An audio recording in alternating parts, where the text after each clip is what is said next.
Hello and a very warm welcome to this edition of the WION-VOA Co-Production. My name is Molly Gambhir. US President Joe Biden came into office nearly a year ago. His message was, America is back. He promised that diplomacy would replace military power as the main instrument of the US foreign policy. Voice of America's chief White House correspondent, Patsy Widakuswara, getting you this recap of the American president's foreign policy in his first year in office. Take a look. It's been quite a year in U.S. foreign policy, with the chaotic withdrawal from Afghanistan in August widely seen as the biggest failure of President Joe Biden's first year in office. Terrorism has intensified, and the Taliban takeover has led to sanctions that have put Afghanistan in a position where it has an acute humanitarian crisis that could well lead to mass famine. And I think that this very precipitate, chaotic U.S. withdrawal is seen as linked to those outcomes. The withdrawal is in line with the administration's goal to decrease military engagement in the Middle East. But challenges remain, including existing tensions between Israelis and Palestinians and the stalled effort to rescue the Joint Comprehensive Plan of Action, or JCPOA, the 2015 Iran nuclear deal with world powers that the Trump administration withdrew from in 2018.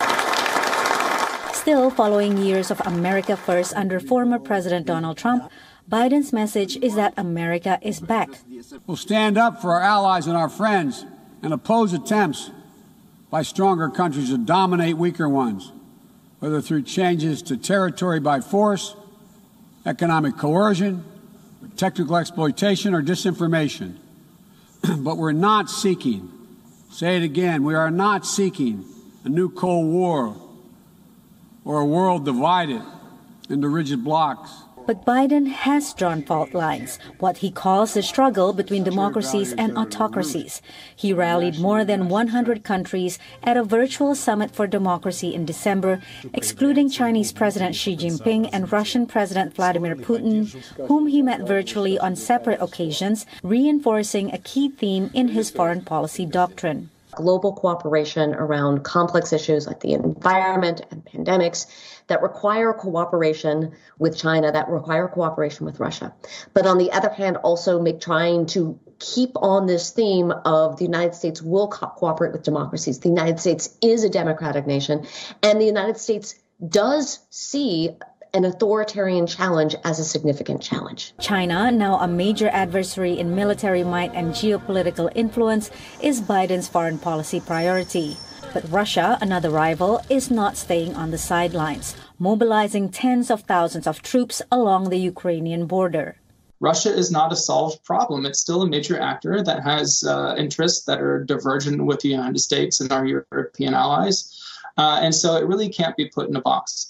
I think what we're seeing here is some behavior from the Russian Federation to remind the United States that it's still there, it still has interests that it wants to pursue, and that those interests can't be ignored. Another unsolved problem is North Korea, where the administration is unwilling to cut a deal unless Kim Jong-un commits to winding down his nuclear weapons program.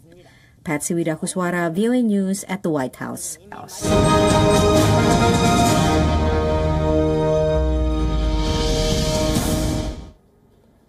And to speak about this further, joining us is Voice of America correspondent Chris Casquillo in Washington. Hi, Chris. The U.S. president has made countering China one of the main themes of his foreign policy. But how exactly are American officials promoting closer bilateral ties with Taiwan without fundamentally changing Washington's overall one China policy? Good morning from Washington, D.C. It's a very delicate balancing act. U.S. leaders are promoting closer economic ties to Taiwan. The country is home to the world's largest contract chip maker, Taiwan Semiconductor Manufacturing Company, or TSMC. And many link the survival of Taiwan's democracy to U.S. supply chain security. White House National Security Advisor Jake Sullivan said the U.S. is taking every action of both deterrence and diplomacy to make sure the scenario that China uses force to unify Taiwan with them never happens. With continuing threats from China, Taiwan has increased its defense capabilities. The U.S. is also continuing arms sales to Taiwan under the Taiwan Relations Act after switching diplomatic recognition from Taiwan to China way back in 1979. The U.S. is also strengthening partnerships in the Indo-Pacific region. The so-called Quad Alliance of the U.S., India, Australia, and Japan is one example, as all of those countries share a mutual interest in keeping a more assertive China in check. Right, on the domestic front, President Biden has made containing COVID-19 his top priority. How have experts, however, rated his pandemic response in the first year in office? They say it's too much and too little. Too much when it comes to making vaccine boosters available to the U.S. population when much of the world is still awaiting a first dose. And too little when it comes to making widespread COVID testing a priority and distributing vaccines worldwide. In June, more than 6 months after Americans began receiving their vaccinations, the U.S. began sending out millions of vaccine donations to lower and middle income nations. By September, the U.S. had pledged more than 1 billion donated doses to other countries. Now, experts say the U.S. can do even more by encouraging vaccination in communities with lower rates of vaccination and making sure that the country is well prepared for the next pandemic. President Biden's inauguration in January marked a reversal in the American approach to climate change after 4 years of inaction by the Trump administration, as many have called it. How do analysts rate Joe Biden's efforts when it comes to the fight against climate change? He's getting mixed reviews. Now, President Biden set a target to cut U.S. greenhouse gases in half by 2030, and he started taking steps to help reach it. Congress passed his infrastructure bill earlier this year, and the U.S. rejoined the Paris Climate Accord. But his Build Back Better bill, which allocated $550 billion for climate change, remains stalled in Congress. And Biden will likely have to scale back his plans on climate change for that bill to pass. Climate disasters and extreme weather events will keep intensifying as the Earth keeps heating up, experts say.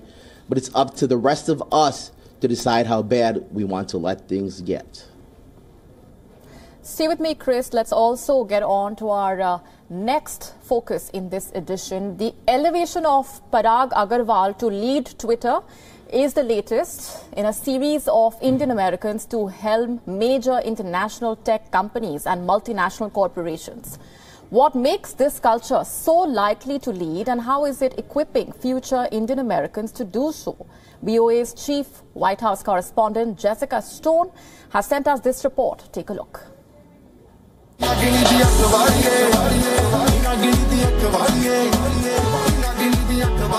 It's traditional Indian dance meets future generations, and it's a living for Rhythmaya director Narathi Rao. There was never this, let me go start this dance school, sell a franchise, and have 5 branches. There was never anything like that. But when Indian work ethic meets American opportunity, businesses are born. Narathi's husband, Jay Kalavapudi, also started his own technology company, Exidian. Even the programs that we participated in to, get access to even bid on government contracts. I don't know what other countries have those sort of programs. Beginning in the 1990s, the H-1B visa program attracted a tidal wave of Indian engineers. Indian American advocate Rupal Thanawala. We did not have enough workforce, so that was one of the reasons to increase our visa quota from 65,000 to 110,000, then 235,000 all the way. 30 years later, 6 of America's biggest technology companies are led by Indians, from Google's Sundar Pichai to Microsoft's Satya Nadella, and now Twitter's Parag Agarwal. These are not Indian American kids who rose to that level. These are actually Indian-born CEOs. That's new for the diaspora experience. Muzaffar Chishti of the Migration Policy Institute says what's also new is how these leaders choose to combat the political backlash they faced. Americans accused Indian immigrants of stealing their jobs. U.S. lawmakers and even the Trump administration sought to end the H-1B visa. In response, says Chishti, Indian tech leaders changed their business model. Today, most of the big leaders in the tech industry, and many of whom are actually Indian-owned, actually employ many more U.S. workers. And even if they employ Indian-born workers, they are actually recruited in the U.S. And now the children of those Indian immigrants are influencing other areas of American society. I'm very excited for even beauty influencers in the media. There's this whole movement about brown skin and dark skin being represented in beauty stores and makeup brands. Narathi says her children will grow up with role models in many industries and perhaps create the next wave of Indian innovation inside the United States. In Fairfax, Virginia, Jessica Stone, VOA News.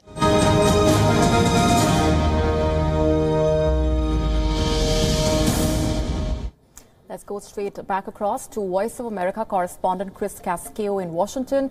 One of Parag Agrawal's first moves as the head of Twitter was to approve a new rule allowing people who are not public figures to ask Twitter to pull down images that have been posted without their permission. How is that playing out in the U.S.? Molly, Twitter says this is an effort to avoid what it calls a, quote, disproportionate effect on activists, women, dissidents, and members of minority communities. It would help quash the rampant misinformation and conspiracy theories which have ravaged social media, particularly around support for former President Donald Trump and his idea that the 2020 election was somehow stolen. But free speech advocates say it doesn't allow the kind of undercover social media activism that has given us video here in the U.S. of police brutality or any type of crime for that matter. It's not clear how this would apply to public protest where private people don't have an expectation of privacy. And in closing, I would like to wish you all at WION a very happy New Year on behalf of all of us at Voice of America. Molly? Thanks so much, Chris, and wishing you and Voice of America's team the same as well. Have a very happy New Year. With that, it's a wrap on this edition of the WION-VOA Co-Production. Thanks very much for watching.